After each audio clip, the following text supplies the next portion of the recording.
여러분 안녕히 주무셨습니까? 참 좋은 아침입니다. 우리 2014년 2월 6일 목요일 말씀으로 드린 오늘의 본제 함께 합니다. 에베소서 6장 10절부터 13절까지 말씀으로 같이 하겠습니다. 같이 읽습니다. 시작. 끝으로 너희가 주 안에서와 그 힘의 능력으로 강건하여지고 마귀의 간계를 능히 대적하기 위하여 하나님의 전신갑주를 입으라. 우리의 씨름은 혈과 육을 상대하는 것이 아니요 통치자들과 권세들과 이 어둠의 세상 주관자들과 하늘에 있는 악의 영들을 상대함이라. 그러므로 하나님의 전신갑주를 취하라. 이는 악한 날에 너희가 능히 대적하고 모든 일을 행한 후에 서기 위함이라.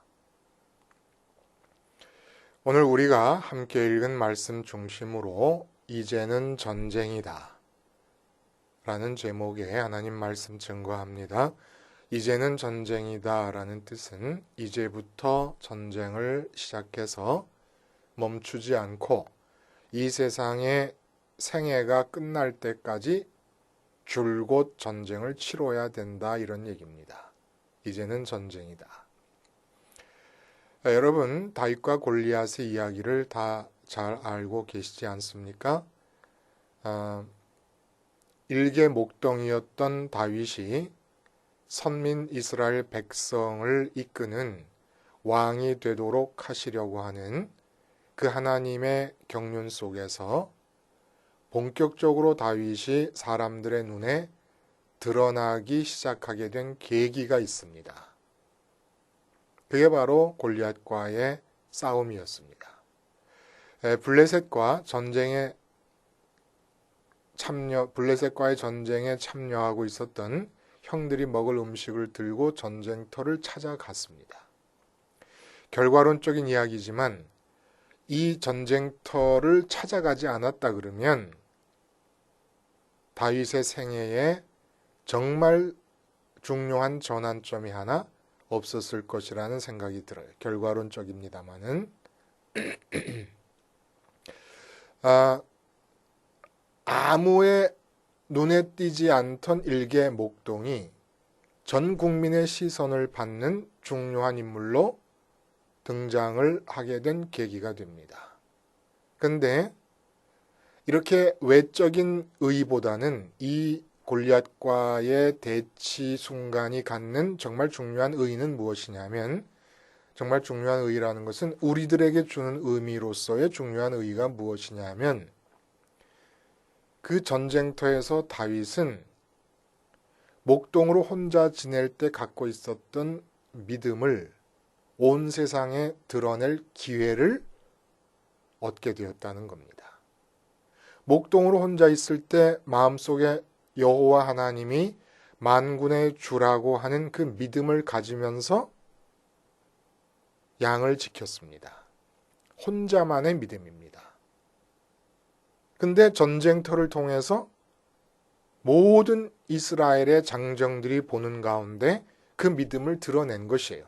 근데 문제가 뭐냐면 이렇게 다윗이 혼자 목동으로 있을 때 갖고 있었던 그런 정말 은밀한 믿음이 드러나고 보니까 비교가 되는 거예요. 본의 아니게. 왕으로부터 졸병까지 모두가 다 하나님의 선민입니다. 그리고 골리앗 앞으로 나갈 때 외쳤던 다윗의 믿음의 고백들, 만군의 주 여호와 하나님께서 만군의 주가 되신다는 것과 살아계신 하나님이라는 그 사실은 아무도 사울 왕으로부터 쫄병에 이르기까지 모르는 사람이 없었습니다.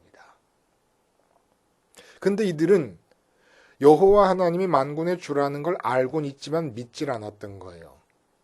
하나님이 살아계시면서 우리의 삶의 현장에 개입하신다는 걸 알고 있었지만 믿지 않았던 겁니다. 그 믿지 않은 것들이 다윗이 아니었으면 드러나지 않았을 것이에요. 그러니까 골리앗 앞에서 오금을 피지 못하고 두려움에 사로잡혀 있는 것이 힘이 없었기 때문이라고 생각을 하고 있는 겁니다. 사실은 믿음이 없었기 때문인데 본인들도 믿음이 없었기 때문이라는 사실을 모르는 겁니다.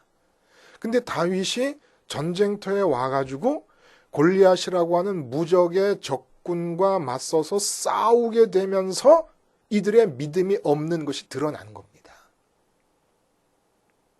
전쟁이 아니었다 그러면, 골리앗이 없었다 그러면 다윗도 믿음을 보일 기회가 없었을 것이에요. 그러므로 이 다윗의 사건으로부터 우리가 유추할 수 있는 결론적인 말씀은 뭐냐면, 믿음으로 산다는 것은 삶에서 믿음을 드러내면서 사는 겁니다. 근데 믿음을 드러내는 계기가 되는 것은 전쟁입니다. 그래서 하나님은 우리가 죽을 때까지 이 세상에서의 삶을 어떻게 특징 지우냐 하면은, 이 삶의, 우리 인생의 캐릭터가 뭐냐 하면 전쟁입니다. 왜? 믿음을 드러내게 하시려고. 그러니까 이 인생살이의 가장 중요한 우선적인 의의가 뭐냐 하면 믿음을 드러내는 계기입니다.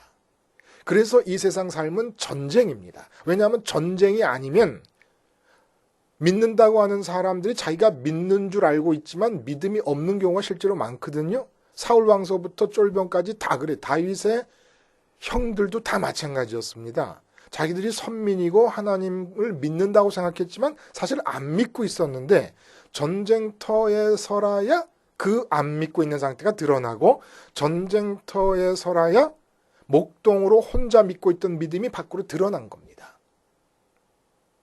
그러므로 이렇게 생각할 수 있습니다.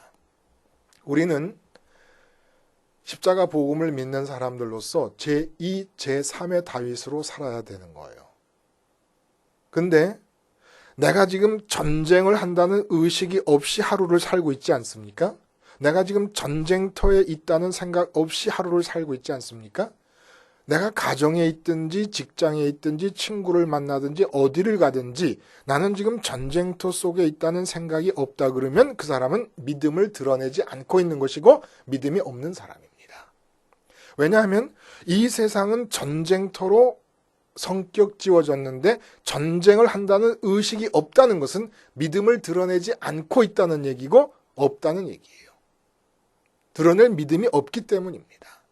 그러니까 전쟁이라는 의식도 없는 거예요. 믿음이 있으면 반드시 전쟁이라는 의식이 있고 하루를 살아가게 됩니다. 그것이 이 세상의 인생의 의미니까. 믿음을 드러내는 것이. 믿음을 드러내려면 전쟁터라야 되는데 하나님은 전쟁터로 세상을 만들으셨습니다.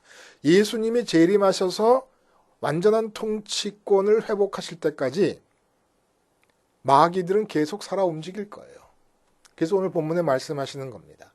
우리의 씨름은 혈과 육을 상대하는 것이 아니요 통치자들과 권세들과 이 어둠의 세상 주관자들과 하늘에 있는 악의 영들을 상대함이라. 이게 무슨 말인지 잘 모르시겠죠.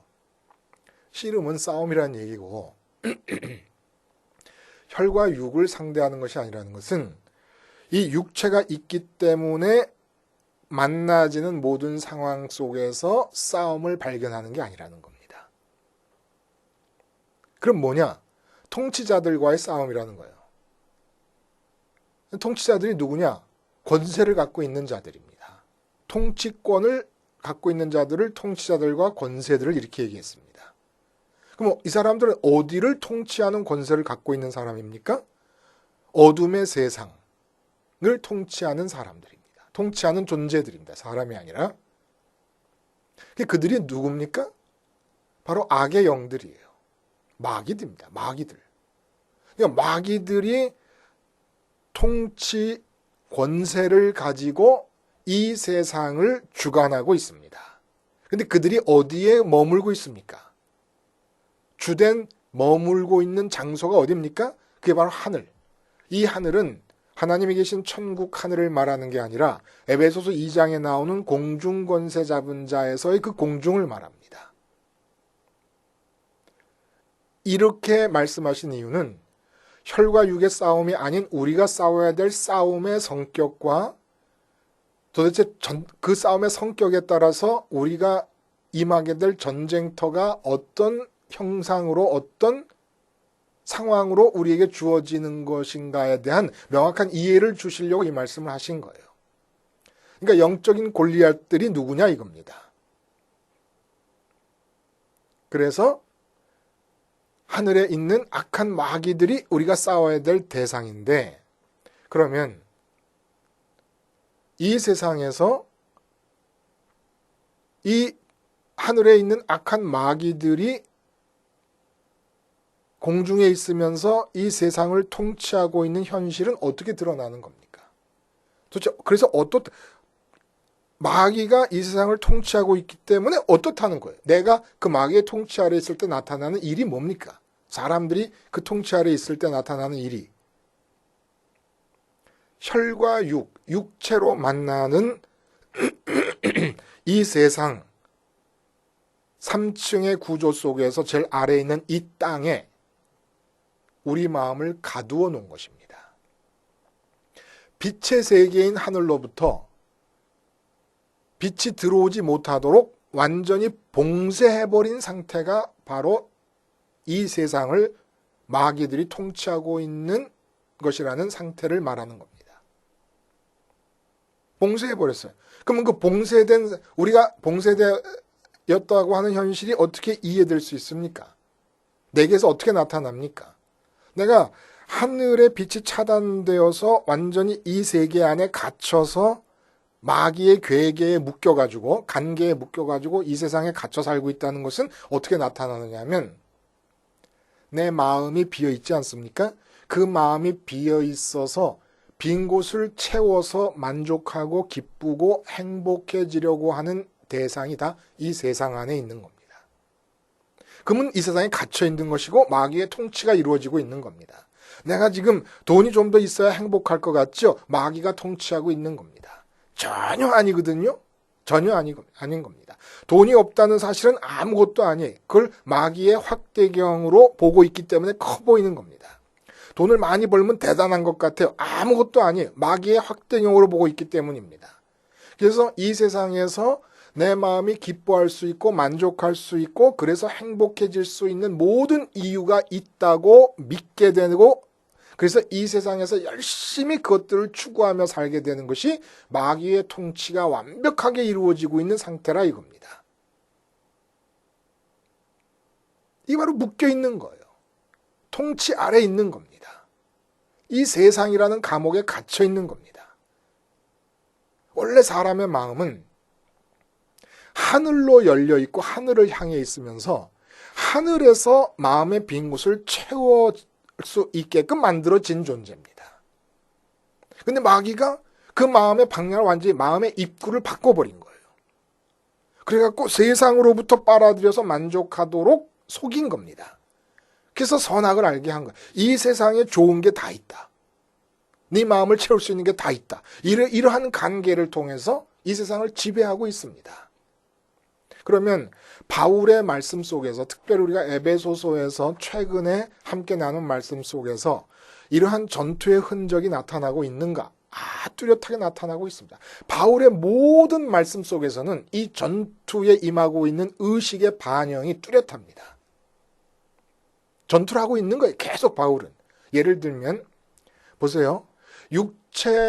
육체를 따라 상전인 사람들에게 그리스도께 하듯 순종하라 이렇게 얘기하지 않았습니까? 그렇게 말할 수 있었던 이유가 뭐라고요?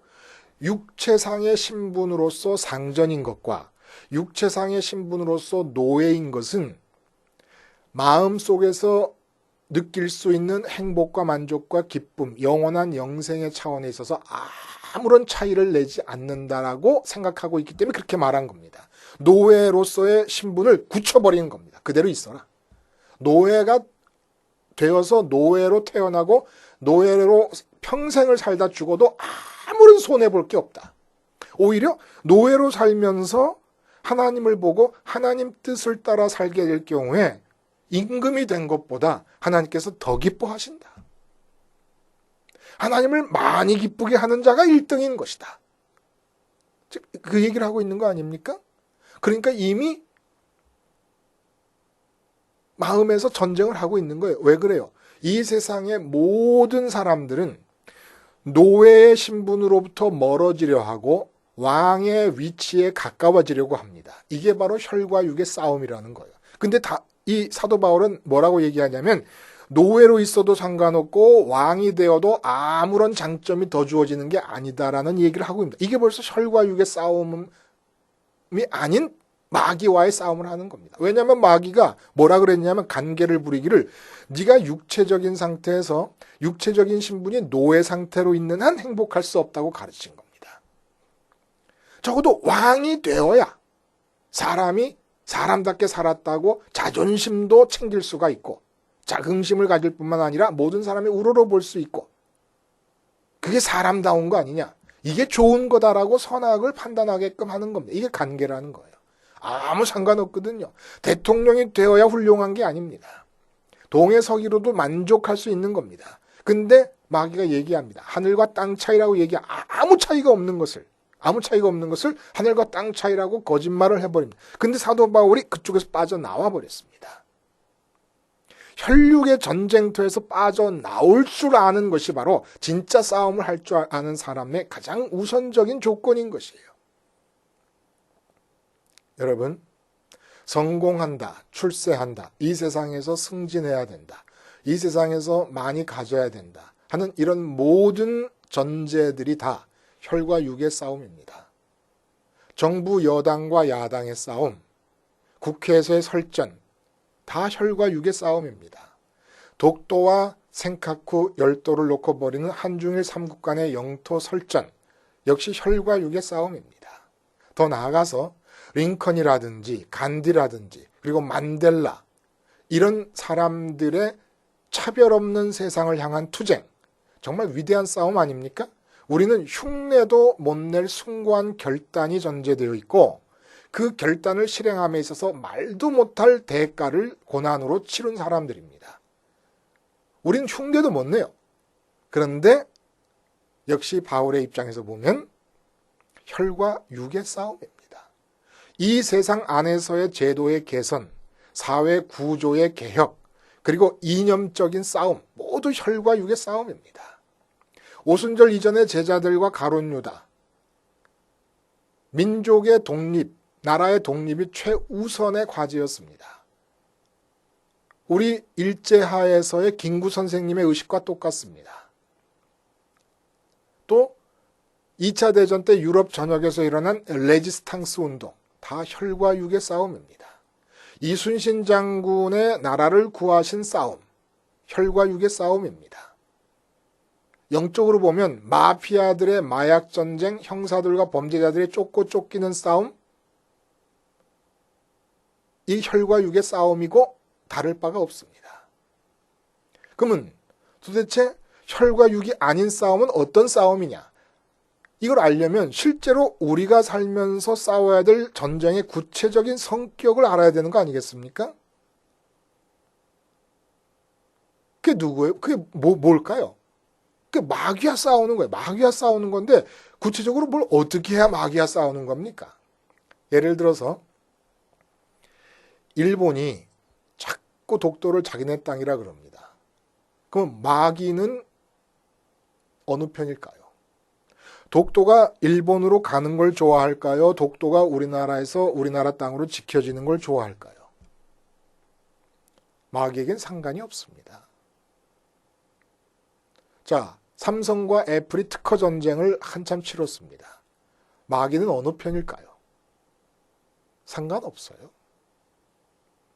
단지 마귀가 여기서 좋아하는 건 뭐냐 하면 독도 문제 때문에 하나님의 백성인 교회가 마음을 독도에 뺏기는 겁니다. 일본을 미워하는 겁니다. 나라를 지켜야 된다는 생각을 갖고 철야 기도를 하게 되는 겁니다. 마귀가 좋아하는 겁니다. 하여간 이 세상에 관련된 일에 마음을 뺏기는 것, 이것을 마귀는 원하는 겁니다. 우리가 흔히 불행한 일이라고 생각하는 것들 있잖아요. 가난하게 되는 것, 뭐 대학에 못 들어가는 것, 이런 것들 불행한, 승진 못하는 것, 불행하게 되는 거라고 생각하지 않습니까? 그래서 우리는 이거를 뭐 마귀가 주는 거라고 생각하십니까? 아닙니다. 오히려 하나님의 경륜 속에서 이루어지는 것이라고 말하는 게 더 맞을 때가 많습니다. 마귀는 우리가 돈 버는 거 방해하지 않아요. 마귀는 우리가 대통령 되는 거 방해하지 않아요. 내가 재벌 되는 거 마귀가 막지 않습니다. 마귀가 원하는 것은 재벌이 돼도 좋고 대통령이 돼도 좋고 원한다면 그렇게 시켜줄 수도 있다고 말할지도 모릅니다. 진짜 원하는 거는 어쨌든 마음이 하늘에 계신 아버지 하나님께로 가지 않는 것, 그거 하나 원하는 겁니다. 그러면 우리의 싸움도 마찬가지예요. 우리의 싸움은 무엇이 되어야 되느냐면 어쨌든지 우리 마음이 이 세상 안에 머물러 있지 않고 하늘에 계신 하나님을 향할 수 있기 위해 몸부림치는 겁니다. 그리고 내가 그렇게 하늘을 향해 하나님만을 갖기 위하여 마음 자세를 취하는 것뿐만 아니라 다른 사람들도 그렇게 하도록 하는 것, 이게 싸움이라는 겁니다. 그러니까 쉽게 말하면 싸움의 분명한 목적은 이거예요. 나뿐만 아니라 모든 사람들의 마음을 그 빈 마음을 채우기 위해서 이 세상에서 배 붙이고 세상에 마음에 배를 붙이고 세상에서 그것들을 얻으려고 좋을 것이라 여겨지는 것들을 얻으려고 살던 사람들을 다 십자가 앞에 세움으로써 세상에 대해 죽게 하는 거예요. 그래갖고 이 마음의 배를 하늘을 향하도록 하는 겁니다. 그래서 십자가 너머에 주님이 만드신 공간이 있지 않습니까? 오늘도 그래요. 주 안에서 강하여지며 라고 말합니다. 그 주 안에서가 어디 아니라는 얘기입니까? 주님께서 만들어 놓으신 공간이 있다는 거예요. 십자가 너머에 부활과 승천과 아버지의 보좌로 이어지는 그 공간을 만들어 놓으셨는데 이 온 세상에 있는 사람들의 마음을 다 글로 모으는 겁니다. 이게 싸움이에요. 십자가 너머로 모으는 거예요. 예배당 건물이 작아도 상관없고 없어도 상관없어요. 단지 이미 공간은 만들어져 있습니다. 하나님의 선민들의 마음이 모여야 될 공간은 십자가 너머에 만들어져 있는 거예요. 부활서부터 승천까지를 통해 만들어 놓은 공간이 있는 거예요. 그 공간 안으로 사람들의 마음을 다 빼돌리는 겁니다. 이 싸움이에요.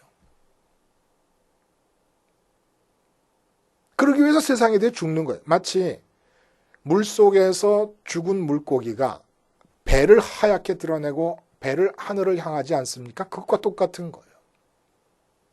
우리는 이 세상에 대해 죽은 물고기가 돼야 돼요. 그래서 마음의 배가 하늘을 향해야 됩니다. 하늘을 향할 수 있을 때 하나님께서 우리 안으로 들어오시니까 이것을 위해서 싸우는 거예요. 그러니까 자식을 대할 때도 전쟁터입니다.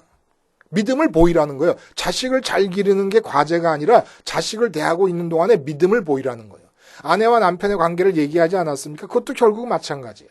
좋은 남편 되라는 얘기가 아닙니다. 좋은 아내 되라는 얘기가 아니에요. 결론적으로 말하면 아내를 대하고 있는 동안에 믿음을 보이라는 겁니다.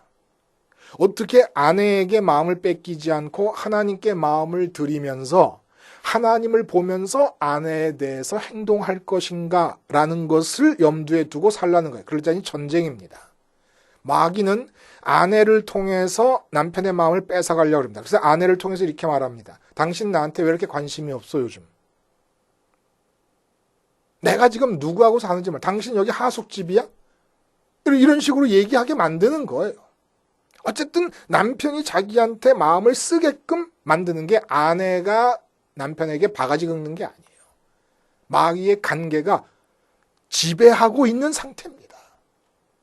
진짜 전쟁을 치르는 아내라 그러면 나한테 남편이 어떻게 하는 것보다도 중요하게 생각하는 것은 남편의 마음이 사업이 아니고 친구들이 아니고 이 세상의 승진이 아니라 하나님께 가 있어야 된다는 걸 아는 자가 남편과의 관계에서 진정한 혈과 육의 싸움이 아닌 참 싸움을 하고 있는 사람입니다. 그 믿음을 드러내는 것이지요.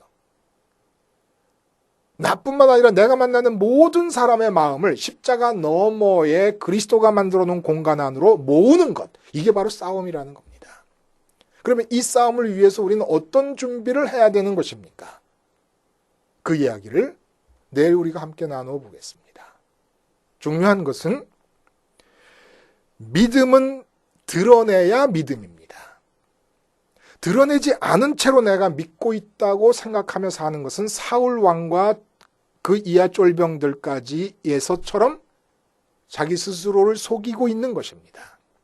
오직 믿음이 드러나야 되는데 드러내려면 전쟁터라야만 됩니다. 그래서 하나님은 이 세상을 전쟁터로 만들었습니다. 어떤 전쟁터입니까? 마귀가 끊임없이 이 세상에서 내가 신경 쓸 만한 일들이 이것이다 저것이다라고 내 앞에 제시하면서 우리의 마음을 하나님께로 못 가게 하는 간계를 부립니다. 골리앗이에요. 이 골리앗인 마귀와 싸우기 위해서 우리는 십자가를 붙잡고 마귀가 세상에서 내 마음에 좋다고 여기게끔 보이게 하는 모든 것들에 대해서 죽어버리는 겁니다. 마음을 하나님께 드리기 위해서. 그래서 내 마음이 십자가 너머로가 머무르는 것이고 내가 만나는 모든 사람들의 마음이 또한 십자가 너머로 갈 수 있도록 그들을 위해 기도하고 돕는 싸움이 끝까지 전쟁으로서 치루어져야만 이 세상에서 우리가 믿는 자로서 살고 있다는 의미가 살아날 수 있다는 것이지요. 기도하겠습니다. 하나님 아버지, 이제부터 이 세상의 삶이 끝나는 그날까지 오직 전쟁으로서만 삶을 살아가게 하여 주시옵소서. 예수님의 이름으로 기도하옵나이다. 아멘.